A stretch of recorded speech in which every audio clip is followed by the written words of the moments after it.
শুধুমাত্র ভারতীয় হিন্দু ছাড়া পৃথিবীর সকল মানুষ, সকল প্রাণীকে শারদীয় শুভেচ্ছা জানাচ্ছি।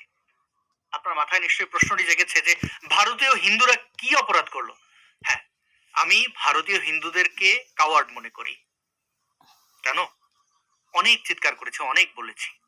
বাংলাদেশে ২০২১ সালে শারদীয় উৎসব পণ্ড করে দেওয়ার যে মাস্টার মাইন্ড, যে মূল হোতা, জামাইয়ের আদরে ভারত অবস্থান করছে। পশ্চিম বাংলায় তাকে রাজারহাট থানা পুলিশ এক রাতের জন্য থানায় রেখেছিল। পরে দিল্লির নির্দেশে তাকে ছেড়ে দেওয়া হয়েছে। দিল্লিতে কয়েকদিন তাকে জামাইয়ের আদর শেষে আবার পশ্চিমবাংলায় পাঠানো হয়েছে।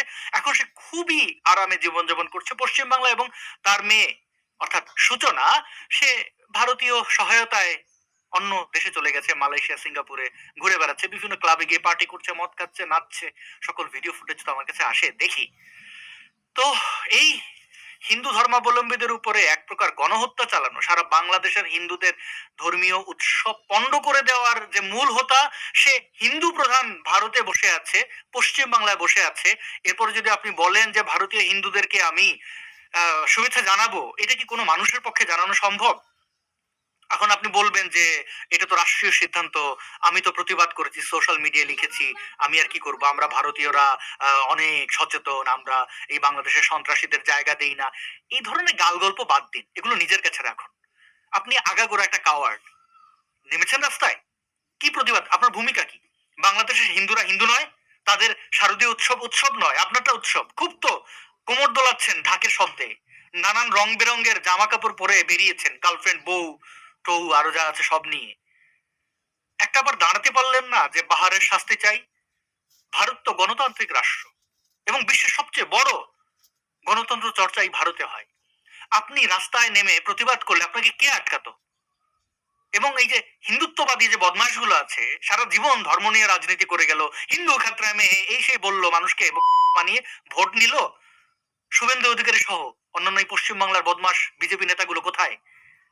আমি নারী বিদ্বেষী নই, নইলে বলতাম শাড়ি চুরি পরে বসে আছে।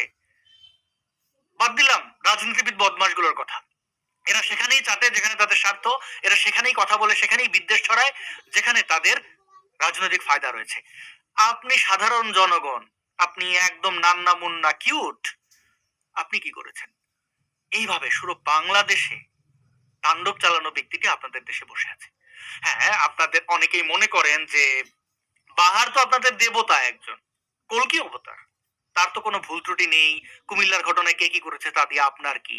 আমি অনেক লাইভে ভিডিওতে দেখিয়েছি প্রমাণাদি যে কিভাবে সে এই ঘটনা ঘটিয়েছে, কিভাবে সে হিন্দু বিদ্বেষ দেখাতো। মদ মুক্ত পূজা করেন, তাহলে এত মণ্ডপ হবে না, এইটা এত মণ্ডপ হবে না। আমি একটা বাস্তব কথা বললাম, ভিতরটা বললাম, মদ মুক্ত রাখেন কি নাই, গ্যারান্টি দিবেন কে? কে আমার লোক? আমি ধরাই দিলে আপনারা বলেন আমাকে যে ধরেন, আপনি বাহার ভাই, আমি ধরাবো? হ্যাঁ,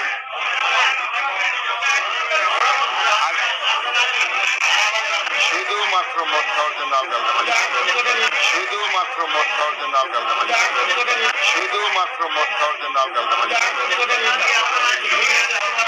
আমি অ্যাক্টিভিস্ট হিসেবে আপনাদেরকে তার বক্তব্যগুলোই শোনাতে পারি। আমি তো আর বিচারপতি নই, বিচারক নই, আদালত নই যে আমি সিদ্ধান্ত দেব। বাংলাদেশের বিচার ব্যবস্থায় তাকে কি হিসেবে সাব্যস্ত করবে সেটা আপেক্ষিক। কিন্তু কথা হচ্ছে, সুস্পষ্টভাবে এরকম ঘৃণা ছড়ানো একজন ব্যক্তি ভারতে কিভাবে অবস্থান করে?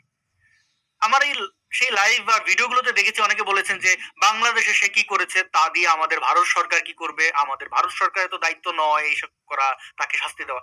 আমি তো আপনাদের কাছে এই অনুরোধ জানাইনি যে আপনারা কুমিল্লার নানুয়ার দিঘির পাড়ের এবং সারা বাংলাদেশে হিন্দুদের উপরে গণহত্যা চালানোর যে প্লট সে তৈরি করেছিল, এই জন্য আপনারা তাকে শাস্তি দিন আপনার দেশে, ভারতে না।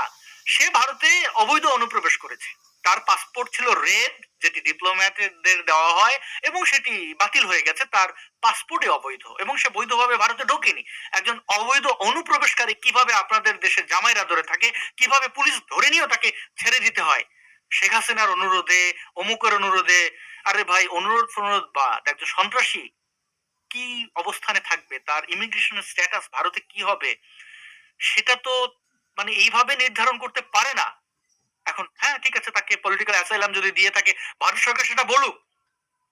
কোন সাংবাদিক, কোন মিডিয়া দেখেছেন এই বিষয়টি নিয়ে কোনো মাথা ব্যথা দেখাতে?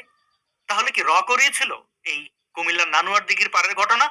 মানে লুকোতে চাইছে কেন? ঘটনাটা কি? সাবেক পররাষ্ট্রমন্ত্রী, তথ্যমন্ত্রী হাসান মাহমুদের ভাই এরশাদ মাহমুদ পুরো বাংলাদেশের বৌদ্ধ ধর্মাবলম্বীদের সাথে কি করেছে? আপনারা জ্ঞান শরণ মহারণ্য দখল করে নেওয়া, সেটিকে মাটির সাথে মিশিয়ে দেওয়া, বৌদ্ধবিকে শরণাঙ্কর থেরোকে বিতাড়িত করা বাংলাদেশ থেকে, এইসব থেকে জানেন। তো তার ভাই এরশাদ মাহমুদ যেই কাজটি করেছে এবং হাসান মাহমুদ তার ক্ষমতার অপব্যবহার করে যার এই অপরাধকে সমর্থন জুগিয়ে গেছে, সেই বাহার এবং সেই এরশাদ মাহমুদ দুইজনই তো কলকাতায়। শারদীয় উৎসব নিয়ে যেটা শুরুতে বললাম, আপনারা আবার নিজের বিবেকের সাথে একটু মিলিয়ে নিন। ঢাকের তালে তালে কোমর দোলাচ্ছেন, একটু নাচানাচি করছেন, এই সেই খাচ্ছেন, খুবই তো আরামে আছেন। আবার বাংলাদেশে যখন হিন্দুরা নির্যাতিত হন, নিপীড়িত হন, তখন একটু হাউমাউ করে কাঁদেন সোশ্যাল মিডিয়ায়। কুমিরের কান্না দিয়ে আমরা কি করবো? আমরা কি তা চেয়েছি? বাংলাদেশের মুসলমানরা ফিলিস্তিনে কি হচ্ছে এই নিয়ে কাঁদেন, পাকিস্তানে কি হচ্ছে এই নিয়ে কাঁদেন, ভারতের মুসলমানরা কি অবস্থায় আছেন এই নিয়ে শুধু কাঁদেনই না, পারলে বোমা মারবে। আর ভারতীয় হিন্দুদের দৃষ্টিভঙ্গি কোথায়?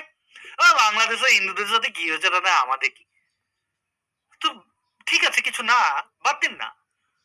ওই হিন্দুরা নির্যাতিত নিপীড়িত হয়ে যখন ভারতে আশ্রয় নেন, তখন তাদেরকে বাঙাল ফাঙাল কত কিছু যে বলেন, নিজের চোখের সামনে দেখা অনেক কিছু দেখেছি।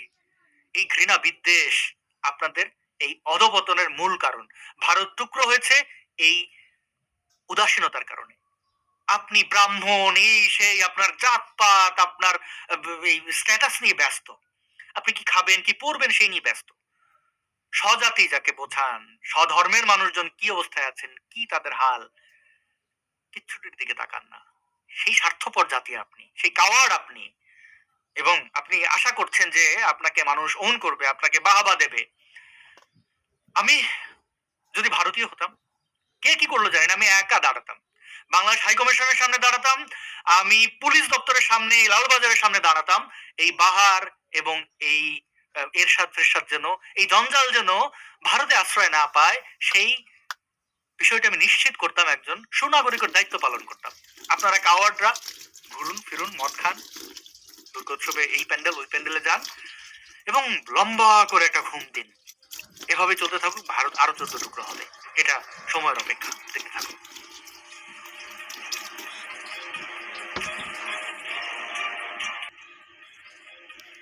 শুনলাম আসাদ নূর ভারতীয়দের সম্পর্কে কি বললেন। আপনারাও শুনুন, চ্যানেলটি সাবস্ক্রাইব করবেন। ধন্যবাদ। চ্যানেলটি সাবস্ক্রাইব করে রাখবেন। ধন্যবাদ।